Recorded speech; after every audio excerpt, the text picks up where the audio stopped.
Drew Yorke Show, live from Festival d'été de Quebec in Quebec City. This is a very special episode. We wouldn't normally be all the way so far from Toronto like this, but we had to come to Quebec City to link up with a good friend of the show. Just an incredibly talented artist and somebody I have a lot of admiration for. Badchild, please come join me. I'm so glad you could do this, man. Thank you. I appreciate it. It's so good to see you. It's really good to see you too. Yeah, man. It's been a while, and this is it's always good to get down and do this stuff. It's funny. I think the last time that I saw you, there was a lot of music out at that point already, but you definitely weren't performing it at the rate that you're like performing it like in the last, since I've seen you at least. How has it been to like go out and connect with people and like see how people feel about the music? Well, honestly, it's just sort of thing. It's like I live for this stuff, and Festival d'été, it was incroyable. It was wonderful, man. It was there you go. Really. I had to throw the French in there, man. yeah. No, it was honestly, it was a great time, and the thing is, we're sort of on a world tour right now, and we've been going around, and man, being able to present and have that like interaction with people, it's a big deal. It feels so wonderful. I think maybe we should, for the sake of doing this, we should go back a little bit further. And maybe I want to ask about your dad, because I know your dad was a classical guitarist, right? Mm. And that was like a huge influence on you from young. How have you been in communication with your dad, like as you've been like on the road? Well, I mean, yeah, we talk almost every day. That's good. Because to me, it's like family is first. It's the most important thing on the planet. And being able to stay connected with him, man, like it's so funny. He actually came out to the Ottawa show. Sick. That's sick. And it was just it was so sick. He told me so last minute too. He's like, "Yeah, I'm gonna be there." I'm like, "What the hell?" And it's like, play the show. I see him like fucking front row. I'm like, that's awesome, man. That's amazing. Really cool. Oh my god. I just think back to that Toronto show that you did at the Velvet, and just that's what I want to see for your music, is like the reactions like that. Like I think it's just that's what it's deserving of, like that's, and I know that you think about these things when you're making the music, and so I know that you're thinking about like trying to get these kind of reactions, because even that stage you just did, like that was smaller stage. But like you were playing it like that stage, like even I could tell that from just being like right there. It's like I can see it in your eyes. Yeah, the tenacity. And that's the thing. I mean, I don't care what the fuck stage it's on. I want to play to a stadium, and I mean that. That's something in my lifetime that I'm doing this until I die, and I mean that when I say that. I don't have anything else I want to do. I didn't really have a path. I didn't really have an idea of what I wanted to do with my life until I started doing music. And since I got disinvested in it, it was like, man, this is a do or die situation. And every time I play a show, I want to die on the stage. You know what I mean? Like, that's the shit. Is there a balance though? Like, there must be a point where you're going too hard or you're like working yourself too hard. Have you hit that yet? I don't think so. I mean, for me, it's like learning more about the game and how it kind of works. It's like it's always fun to me. I always think like if I'm not learning something once a day and I'm not like pushing myself, that's what I feed off of. If I'm not doing something, then for me it's like the oh man, what's it in Italian? There's a saying. It's like the joy of doing nothing. You need to be able to like really like, and I think I finally like I cracked the code, man. Like for so long, I was pushing myself so hard. I haven't taken a vacation in like 4 years. I'm not even joking. Like it's like every day I have a second. I'm either making music, I'm selling it, I'm working on it. But finally, it's like now I hit a period in my life where, we're doing all this stuff, but it's like, I'm on the plane, I'm playing Zelda. Like I'm not, I that's the thing. What I was thinking about on the way here was I was thinking about the box, and I was wondering if, people watching this wouldn't know what that is, but maybe you could like give me a brief. I know what the box is. Maybe you could give like a brief explanation of what the box was. The box where you lived. Oh shit! Oh my god! Well, the box. It was one room, right? With a bathroom? One. Yeah. This was a very interesting period in my life. This is one. As soon as I started, man, that should surprise me. Like I always forget about that. When I started making music, it was a weird part of my life. I just said I'm gonna just make music for the rest of my life. This is all I want to do, and it just clicked. And I got in touch with Casey Marshall, who's a great manager, and we hooked up a space, and it was I like to call it the box, because to me it was a creative space. And so I lived out of this box with it was 4 walls, 1 window, and a washroom. And How big was the window? the window was it was 1 wall. The 1 wall was a window. Oh. It wasn't a big room. Huh. And all I did every single day Music. was write music. I would wake up, I would write, and this was every single day. And I wasn't Do you financially have any equipment? stable. Were you producing anything? Are you making anything? Or was it all writing? Oh, it was everything, man. Like I produce all of my music. Right. So I had guitars. So you had gear with you. I had all my gear, and it was just so important to me that I was living out of a rehearsal space. Like that's literally what it was. And every weekend I would rehearse the music that we would write, and it was almost like we would write the music that week and rehearse it. And That's so interesting. And it was just like, oh, how does that feel? Oh, that feels good. That feels good. And there was maybe like 7 or 8 songs that we would rehearse and play that actually never ended up on the record. Yeah. And they were just like, yeah, it's not for this record, maybe the next one. And so, I have like hundreds of hours of music that they're in the cupboard right now. Yeah.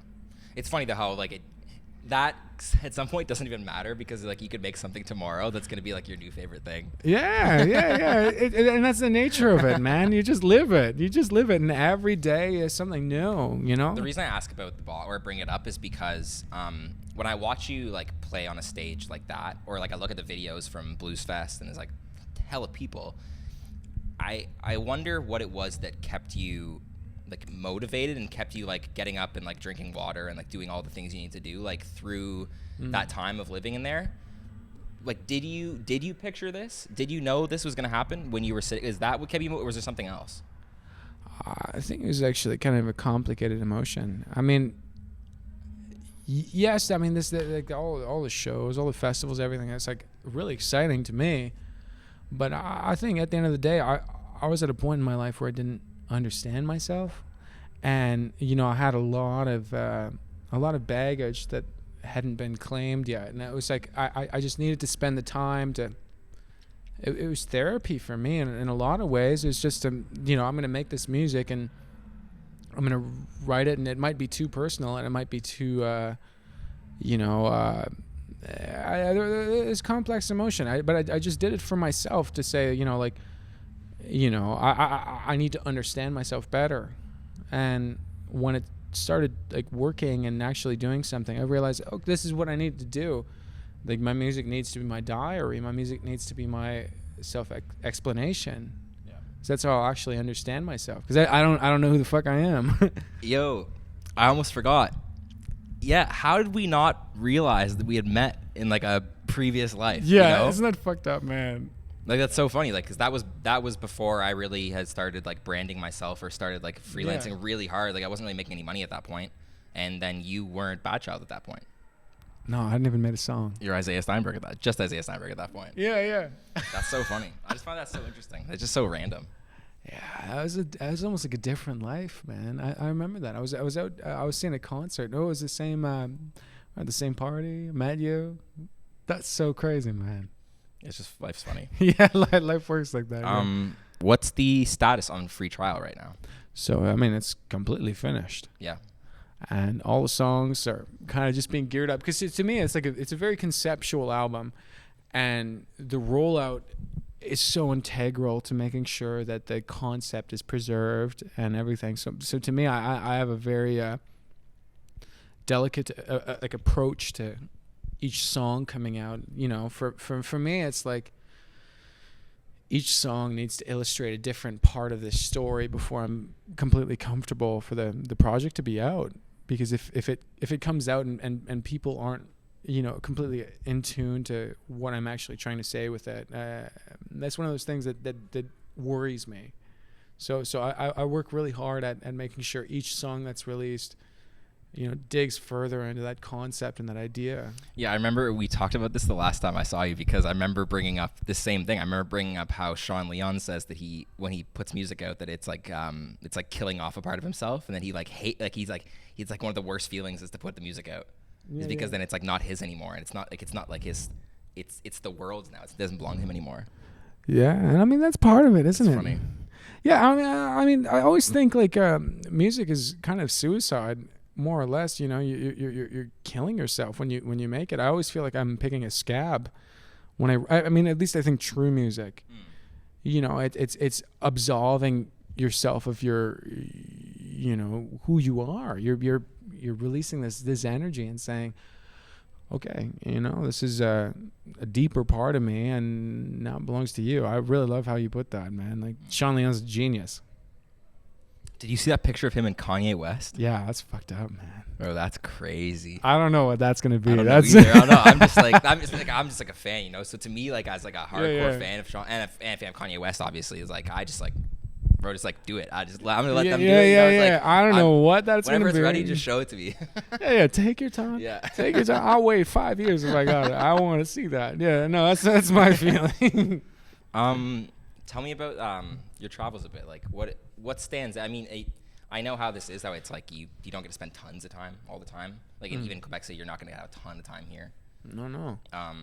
Does anything stand out from the last couple months? I mean, a ton, man. Like the last few months, I've been doing a fair bit of travel. I spent about a month in LA. Wow. We just rented an Airbnb for a month, and we turned it into kind of a studio. And we were performing. We were doing shows down in Los Angeles.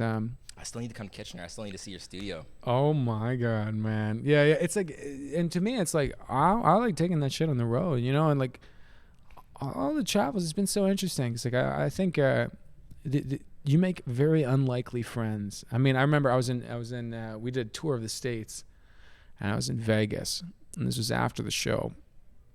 It was a wonderful show. It was packed, and it was absolutely insane.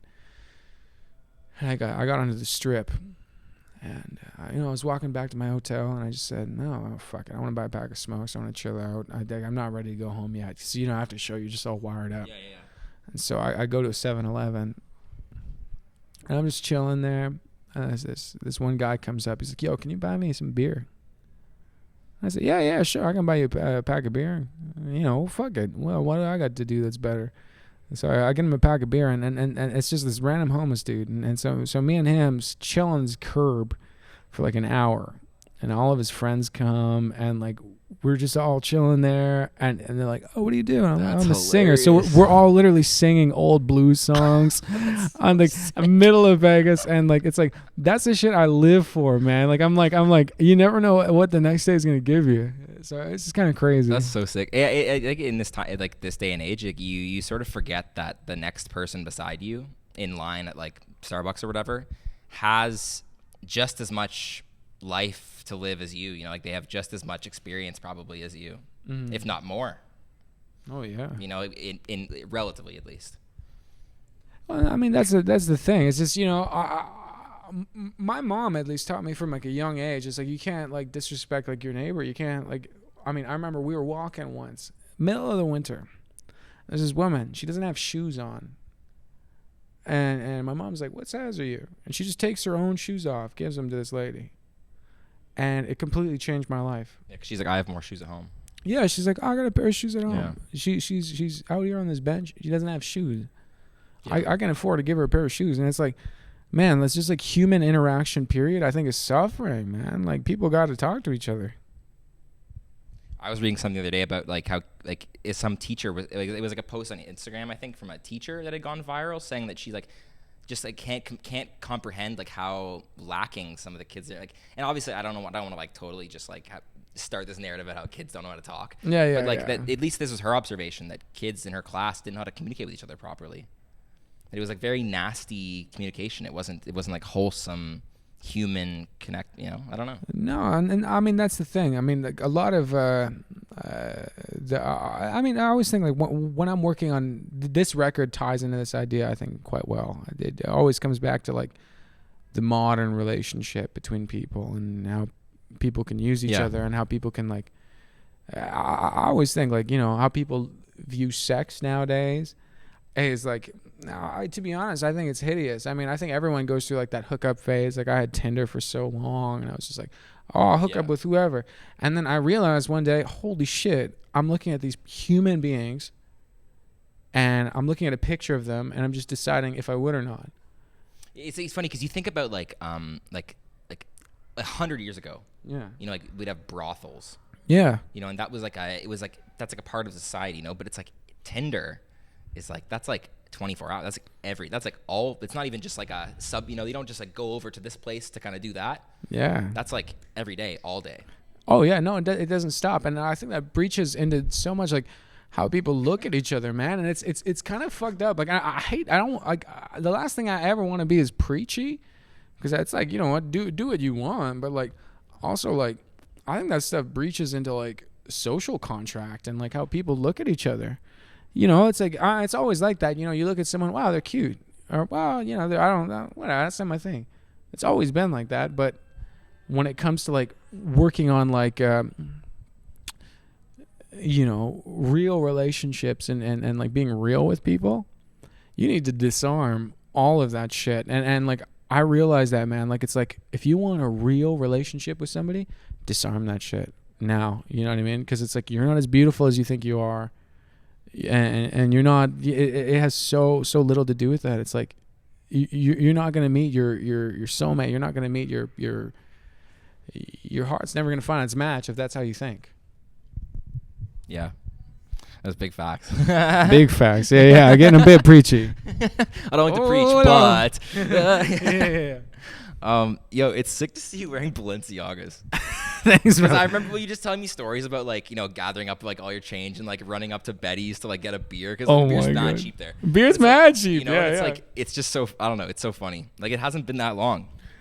No, man, and like it's been like solid work. You know, that's all I've been doing. And like, bro, I remember when I was like, fuck, I want a cigarette, or I even want a coffee, and I couldn't afford a coffee, and I'd be like, I won't eat for 2 days. Like that was like literally my shit. I lived that, man, and like it's just kind of. Do you think about that?